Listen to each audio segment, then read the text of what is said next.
Farming game lovers are eating good this September, but when I posted a poll asking you which one you're excited about the most, the majority of you voted for Fae Farm, so here we are. Hello you gorgeous human being, it's Miss Bubbles. In this before you pre-order, I will tell you how my experience with Fae Farm has been in the first 5 hours. There will be another proper before you buy video for it in the next 2 weeks, so make sure you squish the like button and consider subscribing if you're interested in that. And of course, thank you to Phoenix Lab for sending me an early game code. The first thing the game will ask you is whether or not you'll be playing with friends. If you are, you'll be prompted to create an account. I didn't have to because I play solo and I don't have any friends. Then you get to name your world, and I went with Teddy's Wonderland because everything is about Teddy. After that, you're taken to the character customization screen where you have plenty of options to choose from. You can pick your body type, eye shape and color, eyebrows, mouth, hairstyle and color, and I really appreciate that this game has some hijabi options. You can also choose your beard, voice, and pronouns. One thing I did not like though is the fact that the game uses your Steam account's name, so my name was very weird in my entire playthrough session. I might be missing a button where you can change the name. If I did, please let me know because I'd really love to change it. So chapter 1 introduces you to how you actually got to Azoria Island. You basically found a message in a bottle inviting you to a faraway land that needs your help. So like any other regular normal human being, you pack up your things, you go on your ship, you decide to go there, your ship gets shattered, and here you are in Azoria. And the first person you'll meet is the mayor. She will give you a map where you can find where everybody is, and I wish more farming games would start implementing that, as well as a quest to find your new home in Azoria. The house you start with is very small and barren, but you'll get a welcoming gift with different tools you'll need, like your pickaxe, your axe, sickle, and the like, and you also get to name your homestead. I went with Koas Nation because that's what our Discord server is called, so it kind of made sense for me. I always want you guys to be with me in my games. Once you start using your basic tools, you'll be happy to know that you don't have to switch between them. Just like in Wildflowers, you go to the resource, you press X on your controller, and you will automatically start gathering it. You also have an energy meter, which is just like your stamina meter in other farming games. The more that you do, the more energy you'll consume, but you can also eat food to restore that. Farming is simple. You simply plant your seeds, you water it, and then harvest it when it grows. Chopping trees and gathering stone and fibers is also very simple to do, and of course you'll have to upgrade your tools if you want to chop or gather bigger ones. That sounded way better in my head. Fishing for me, however, was a struggle. You're gonna see in the footage,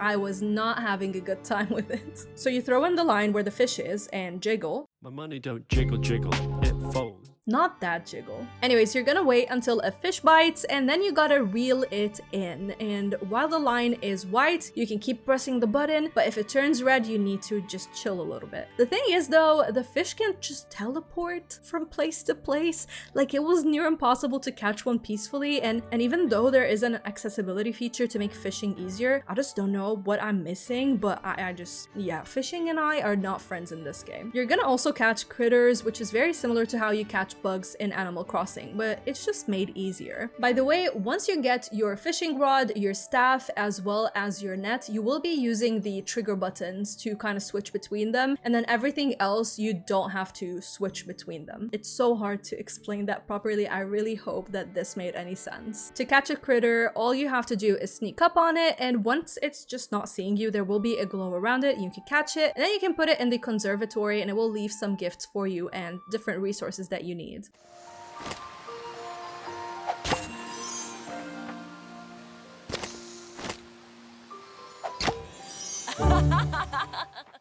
Now, it's important to note that Fae Farm has RPG mechanics, meaning you have different skills, kind of like in Skyrim or other RPGs that you may or may not have played. So the more that you do something, the more XP you'll gather, then you will level up and you will become more efficient at that skill. And this is where Fae Farm also introduces a dungeon crawling experience through the mines, and it works very similarly to Stardew Valley. To progress from level to level, you will be gathering resources until you find this hidden thing and you step on it and you will unlock the next door. But you can create seals at the farm to just seal the door and not have to keep redoing everything all over again. And one of the missions in the game is to reach level 25, and after that something magical will happen, but that's why you just gotta wait for the next video, because right now with the embargo I just need to zip it and I can't really share all that I want to share with you about this game. And if you're wondering, there is combat in the game, but so far it has been pretty okay to deal with because one, hitting the enemy just cancels its attack, so you don't have to dodge or anything like that, and two, the enemy will let you know where it's gonna hit anyway, so you just move out of the way.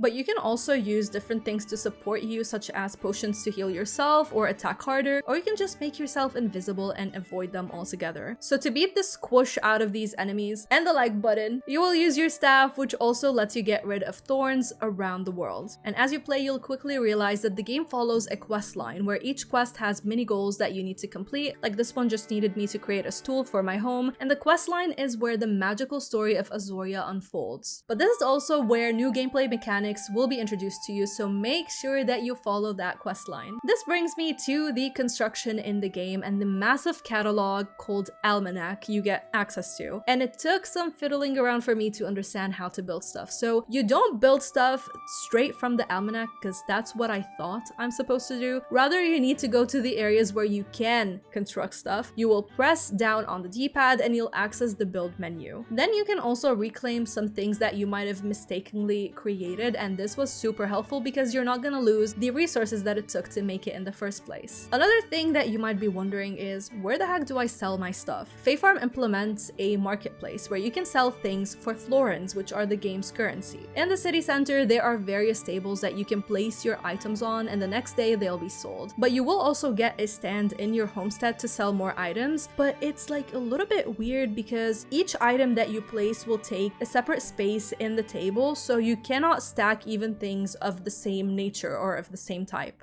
So I really hope that that changes as I play more through the game. By the way, I mentioned the next day, so let's talk a little bit about how sleep works in this game. It's very different from other farming games. So days finish at 12 a.m. and unlike other games, you're not gonna be rushing around back home, or otherwise you're gonna end up at the doctor's or lose your resources. The game will literally stop and it will respawn you back in your house and you'll wake up at 6 a.m. So for all of you who hate being rushed in farming games, you don't have to worry about that at all. Now let's talk a little bit about the world, because it's arguably the majority of Fae Farm's charm. Not only do you have your farm, but you also have the town and different areas to visit, like the beach, the mines, the town center, and more. And what sparks your initial interest in wanting to explore these areas is the various recipe scrolls all around the world. These scrolls will grant you new recipes that you won't find otherwise, so you'll get new things like new fences, decoration items, flooring, and walls. And I recommend that you be sneaky. Go into those houses, look everywhere, because some of them are really well hidden under stairs, on our rooftops, so make sure that you are a little bit curious so you can find all of them. When you start the game, the map might seem pretty small and there are thorns and mist covering the place, but as I said, the more you follow the quest line, the more areas you'll unlock, which we will talk more about in the official before you buy video for Fae Farm. And if you tend to get lost like I do in these games, the map makes things very easy. Not only can you track people one by one, but you can also track your way to different locations until you eventually unlock fast travel to select areas. Another thing I noticed when playing the game is the various sound effects that just immerse you. From birds chirping to winds blowing to crows being loud AF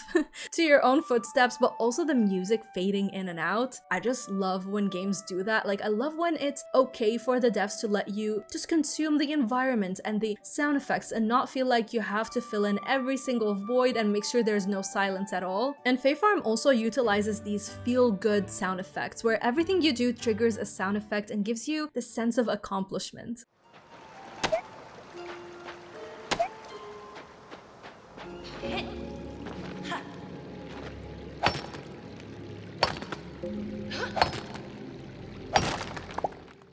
As for voice acting, there isn't any, but more so, you know, a lot of text for you to read, and the characters just make weird noises when they're talking. I never mind not having voice acting in my farming games, but the noises can be a little bit annoying for some of you. I was okay with them. I really don't mind.